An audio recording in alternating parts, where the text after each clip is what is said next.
Alhamdulillah, Alhamdulillahi Rabbil Alameen, Assalatu wassalamu ala Rasulil Ameen, wa ala alihi wa ashabihi ajma'in.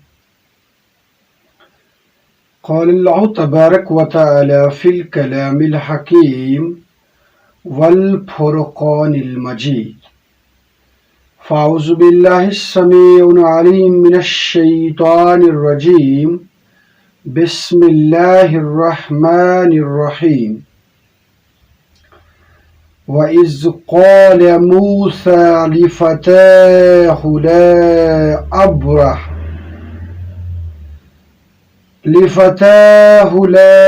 أبرح حتى أبلغ مجمع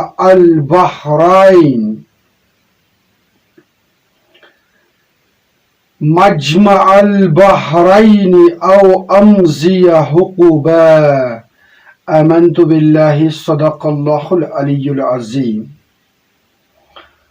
اللهم ربنا أرنا الحق حقا وارزقنا اتباع وارنا الباطل باطلا وارزقنا اجتنابا السلام علیکم ورحمۃ اللہ. محترم سامعین کرام، امید ہے آپ سب بخیر و عافیت ہوں گے.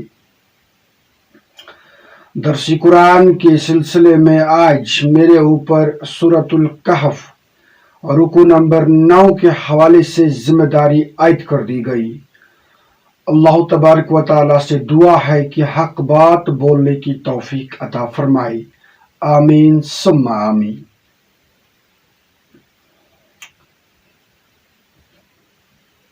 دیکھیے، جیسا کہ ہم اس بات کا یہاں پر بار بار اظہار کرتے ہیں، اس کا اعادہ کرتے ہیں کہ قرآن کو سمجھنے سے پہلے ضروری ہے کہ صاحب قرآن کے زندگی کے مختلف گوشوں کو سمجھا جائے. قرآن کو اسی کے پس منظر میں، اسی کے بیک ڈراپ میں، اسی کے کانٹیکسٹ میں سمجھا جائے. اب یہاں پر آنے والے 2 رکوعات ہیں، ان کے لیے بھی ناگزیر ہے کہ پہلے سمجھا جائے کہ اس وقت کے حالات و کوائف کیا تھے جس وقت یہ صورت نازل ہوئی. جیسا کہ ہم جانتے ہیں کہ مشرکین مکہ بڑے دولت مند تھے، وہ جاہ و حشمت میں تھے، ان کے پاس پاور تھا، ان کے پاس افرادی قوت تھی، ان کے پاس سٹیٹس تھا، ان کے پاس اکانومک پاور تھا، اور وہ ساتھ ساتھ غاصب بھی تھے، ظالم بھی تھے، جابر بھی تھے، پروپیگنڈے کرنے والے لوگ بھی تھے، باضابطہ طور پر دعوت اسلامی کو ختم کرنے پر تلے ہوئے تھے. ان کے پاس کوئی انٹلیکچوئل بیس نہیں تھی، بحث کرنے کے لیے وہ تیار نہیں تھے، بات کو گرچہ سمجھتے تھے لیکن ماننے کے لیے تیار نہیں تھے، اور ماننے کے لیے تیار نہیں تھے. اس صورتحال کو لے کر یہ لوگ دعویٰ کرتے تھے کہ ہم ہی حق پر ہیں. کیوں؟ کیونکہ یہ موجودہ وقت میں وقت کی مشینری پر پوری طرح سے کنٹرول کیے ہوئے ہیں. And this is the symbol, this is the sign that they are successful. لیکن یہاں پر جو واقعہ بیان کیا جا رہا ہے رکوع نمبر 9 اور رکوع نمبر 10 میں، اس میں بتا دیا جاتا ہے کہ دنیا میں انسانوں کے سامنے جو واقعات بظاہر پیش آتے ہیں، ان واقعات کی اصل حقیقت کیا ہے، ان کی غرض و غایت کیا ہے، یہ انسان کی سمجھ سے باہر ہے. بلکہ اکثر اوقات انسان دھوکے میں پڑ جاتا ہے. وہ جیسے ان حالات و واقعات کو دیکھ رہا ہے کہ اللہ نے جن لوگوں کے لیے سخت وعید بھیجی ہے، جس کام کو کرنے کو لے کر زبردست تنبیہ کی ہے، جو لوگ اس قسم کے کرتوت کیا کرتے ہیں ان کے بارے میں زبردست یہاں پر تذکرہ کیا گیا ہے کہ ان کا جو انجام ہوگا وہ بہت ہی برا ہوگا. بٹ سٹل ایسے لوگ ہی پھلے پھولتے ہیں اس دنیا میں. اس کے مقابلے میں جو حق کی راہ پر چلتے ہیں ان کے لیے تو معاملہ کاری درد والا بن جاتا ہے.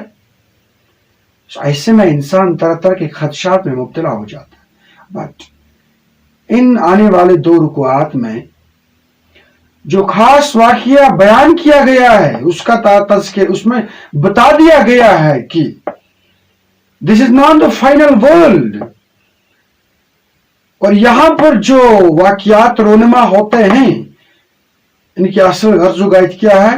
Only Almighty Allah knows. Only He knows. بلکہ اکثر و بیشتر یہاں پر جس انسان کو اگر کوئی سٹیٹس ہوتا ہے، اگر کوئی کامیابی ملتی ہے تو اس میں اس کے لیے ایک آزمائش ہے. Let us see how he is going to perform in such kind of blissful atmosphere. انسان اگر مصیبت میں ہوتا ہے، عذاب میں ہوتا ہے، موسٹ لائکلی اسے اللہ تبارک و تعالی یاد رہتا ہے. اس کے مقابلے میں انسان اگر دنیاوی اعتبار سے بہت آگے ہوتا ہے تو اس میں زیادہ تر امکانات اس چیز کے ہیں کہ اللہ تبارک و تعالیٰ کو وہ بھول جاتا ہے، وہ دنیا کے لہو لنگر میں مصروف ہو جاتا ہے. اسے پتہ نہیں لگتا ہے کہ آنے والا وقت جو ہے وہ کیا میرا برا نہیں ہو سکتا ہے. اب یہ یہاں پر بیان کیا جا رہا ہے اس واقعے کو ہم تفصیل کے ساتھ آنے والے 2 رکوعات میں پڑھیں گے. آیت نمبر 60. وَإِذْ قَالَ مُوسَى لِفَتَاهُ لَا أَبْرَحُ. اور یاد کرو اے مشرکین مکہ، اے نبی محترم صلی اللہ علیہ وسلم ان لوگوں کو یاد دلاؤ یہ جو تم دعویٰ کرتے ہو. Against that, try to understand. لِفَتَاهُ لَا أَبْرَحُ. جب موسیٰ علیہ السلام نے اپنے ساتھی سے کہا کہ میں چلنا نہیں چھوڑوں گا، I won't stop, I will continue. حَتَّى أَبْلُغَ مَجْمَعَ الْبَحْرَيْنِ. یہاں تک کہ میں 2 دریاؤں کے ملنے کے مقام پر پہنچ جاؤں. او امضی حقبا، یا میں برسوں ایسے ہی چلتا رہوں. اب آنے والی آیات میں اس بات کی شواہد ہے کہ اصل میں یہ جو جگہ تھی جہاں تک پہنچنے کے لیے حضرت موسیٰ علیہ السلام نے قصد کر لیا تھا، مجمع البحرین، جہاں پر 2 دریا آپس میں ملتے تھے، 2 سمندر آپس میں ملتے تھے، یہاں پر حضرت موسیٰ علیہ السلام کو پہنچنے کے لیے کہا گیا تھا. اور یہاں پر وہ ایک خاص شخص سے ملنے والے تھے جس کا علم سے وہ فیض حاصل کرنا چاہتے تھے. اب اس بارے میں مفسرین کا اختلاف ہے کہ یہ مصر کے اطراف و نواح میں کون سی جگہ تھی جہاں پر یہ 2 دریا آپس میں ملتے تھے. غالب امکان ہے جس بارے میں لگتا ہے کہ یہ زیادہ مناسب ہے اس وقت کے حالات و واقعات سے، یہ اصل میں دریائے نیل پر واقع ایک جگہ ہے. یہ وہ جگہ ہے جہاں پر دریائے نیل کے جو 2 حصے ہیں وہ آپس میں ملتے ہیں، جسے ہم کہتے ہیں کہ یہ ایک ہے نیل ارزق اور دوسرا ہے نیل ابیض. یہ آپس میں وہاں پر ملتے ہیں. تو یہ وہ جگہ ہے جہاں پر حضرت موسیٰ علیہ السلام کو پہنچنے کے لیے کہا گیا تھا. اس کے بعد آیت نمبر 61. فَلَمَّا بَلَغَ مَجْمَعَ بَيْنِهِمَا.